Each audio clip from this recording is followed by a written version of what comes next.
Gripi momentalisht është shumë herë më infektues se sa Covidi. Kemi një rritje të numrit të pacientëve që vinë në urgjenca me gripin sezonal. Në mbar Europën, OBSH-ja raporton që po jemi në futur tashmë në sezonin e infeksioneve më të shpeshta virusale, qoftë gripi që është influenca, por dhe Covidi vazhdon që të jetë në qarkullim dhe në vendin e tretë janë ato viruset respiratore të cilët janë më pak të shprehura. Po shohim që në javët e para të janarit dhe parashikohet deri në fillimin e shkurtit, po harrihet piku, pra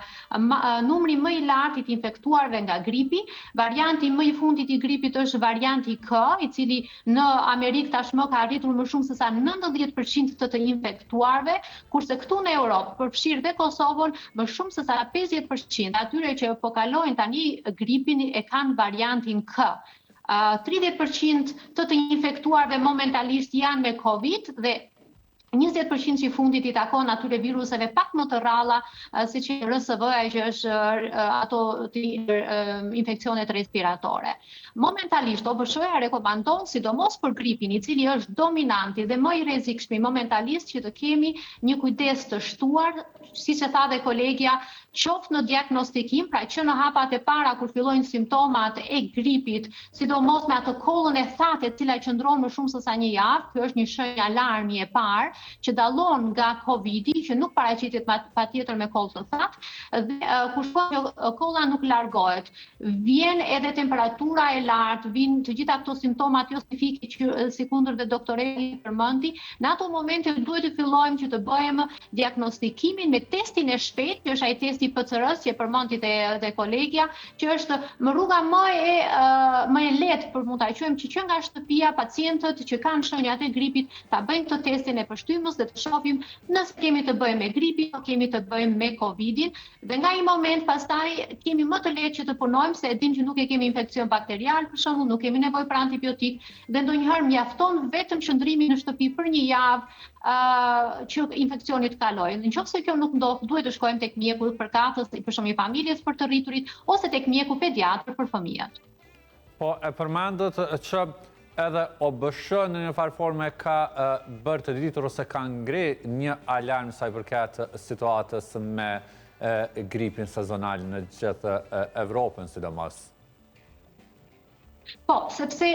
është vënë re nga statistikat e epidemiologjisë që gripi momentalisht është shumë herë më infektues se sa Covidi. Prandaj dhe kemi përhapje më të gjerë të gripit, është vënë re që kemi një rritje të numrit të hospitalizuarve, pra pacientët që shkojnë në spital sepse kanë ecuri të komplikuara. Pra për shembull u përmend edhe nga doktoresha mosha fëminore, 9-5 vjeç tentojnë nëse kapen nga gripi dhe nuk janë vaksinuar, dhe duhet përmendim ndryshe nga Europa, në Kosovë ka një skepticizëm të shtuar për vaksinimet në moshën fëminore, duke përfshirë dhe vaksinën e gripit, që në Europë është faktikisht një vaksinë me detyrim, sikundër dhe vaksina e fruthit, e rubeolës ose e shytave, pra kjo MMR-ja,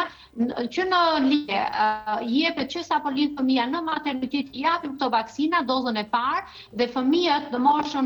deri në moshën 2 vjeçare kanë tashmë një mbrojtje. Ndërkohë në Kosovë kemi ndryshimin që prindrit presin që fëmia të rritet pak, të kalojë 1 vjeç ose 2 vjeç që t'i japin vaksinat e para, duke bërë që pikërisht në këto moshë, kur ata s'kan asnjë lloj mbrojtje ndaj viruseve, ndaj gripit, aty të infektohen dhe kur infektohen pastaj kanë temperatura të larta që përhapen pastaj deri në mushkrim e pneumoni, kemi raste të rënda edhe këtu në Gjermani rrallë që janë dhe të emigruarit, por në Kosovë edhe më shumë, që preken dhe cipat e trurit. Dhe prandaj dhe